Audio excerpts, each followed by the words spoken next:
மனிதநேய மக்கள் கட்சி தமிழகத்தில் முஸ்லிம்களுக்கான கல்வி வேலை வாய்ப்பில் 3.5 விழுக்காடு முத்தமிழ் அறிஞர் கலைஞரால் வழங்கப்பட்டு நடைமுறையில் இருந்து வருவதாக மனிதநேய மக்கள் கட்சியின் மாநில பொதுச் செயலாளர் சட்டமன்ற உறுப்பினர் அப்துல் சம்பத் தெரிவித்துள்ளார். இதனைத் தொடர்ந்து மக்களின் எண்ணிக்கை அடிப்படையில் அதை 7% அதிகரித்து தர வேண்டும். IAS செந்தில்குமார் தலைமையில் உள்ளாட்சிகளில் மறுவரை செய்வதற்காக குழு அமைக்கப்பட்டிருந்தது. இன்று தமிழகம் முழுவதும் முஸ்லிம் சிறுபான்மையினர் வசிக்கும் பகுதிகளில் அவர்களின் பிரதிநிதித்துவத்தை சிதைக்கக்கூடிய வகையில் கடந்த ஆட்சி காலங்களில் மறுவரையறை செய்யப்பட்டுள்ளது.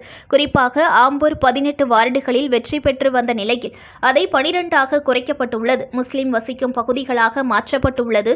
இவற்றை சரி செய்ய வேண்டும். இதேபோல் சச்சார் குழு சொல்லி உள்ள குற்றச்சாட்டு அடிப்படையிலேயே தமிழ்நாடு முழுவதும் பல ஊர்களில் ஊராட்சிகளை ரிசர்வ் தொகுதிகளாக அறிவித்துள்ளார்கள்.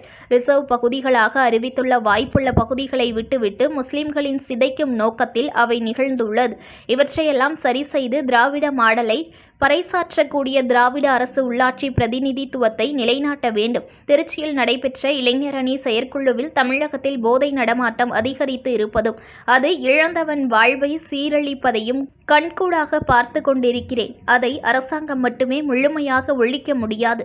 அதை மக்கள் மத்தியில் பிரச்சாரம் செய்வதும் விழிப்புணர்வு ஏற்படுத்துவதும் நம் கடமை பொறுப்பு உள்ளது என இளைஞர் அணி சார்பில் தமிழகம் முழுவதும் 100 இடங்களில் இருசக்கர பேரணி போதை ஒழிப்பை வலியுறுத்தி நடத்தப்படும் மனிதநேய மக்கள் கட்சி மாநில பொதுச் செயலாளர் சட்டமன்ற உறுப்பினருமான அப்துல் சமத் பேட்டியில் தெரிவித்தார். உள்ளாட்சிகளில் மறுவரையறை செய்வதற்காக உயர் திரு செந்தில்குமார் IAS அவர்கள் தலைமையில் ஒரு குழு அமைக்கப்பட்டிருக்கிறது தமிழக அரசால். இன்றைக்கு தமிழ்நாடு முழுக்க முஸ்லிம் சிறுபான்மையினர் வாழக்கூடிய பகுதிகளில் அவருடைய பிரதிநிதித்துவத்தை சிதைக்கக்கூடிய வகையில் கடந்த ஆட்சி காலங்களில் மறுவரையறை செய்யப்பட்டிருக்கிறது. குறிப்பாக ஆம்பூர் நகரத்தில் 18 வார்டுகளில் வெற்றி பெற்று வந்த முஸ்லிம் சிறுபான்மையினுடைய எண்ணிக்கை 12ஆக குறைக்கப்பட்டிருக்கிறது. முஸ்லிம் வாக்காளர்கள் அதிகமான வாக்காளர்களை கொண்ட வார்டுகளாக மாற்றப்பட்டிருக்கிறது. இதையெல்லாம் சரி செய்ய வேண்டும். அதே போன்று சச்சார் குழு சொல்லியிருக்கக்கூடிய குற்றச்சாட்டு அடிப்படையிலேயே தமிழ்நாட்டிலேயும் பல ஊர்களில் ஊராட்சிகளை ரிசர்வ் தொகுதிகளாக அறிவித்திருக்கின்றார்கள். ரிசர்வ் தொகுதிகளாக அறிவிப்பதற்கு வாய்ப்புள்ள பகுதிகளை விட்டுவிட்டு முஸ்லீம்களுடைய பிரதிநிதித்துவத்தை சிதைக்கக்கூடிய வகையில் கடந்த ஆட்சி காலத்தில் அந்த நிகழ்வும் நடந்திருக்கிறது.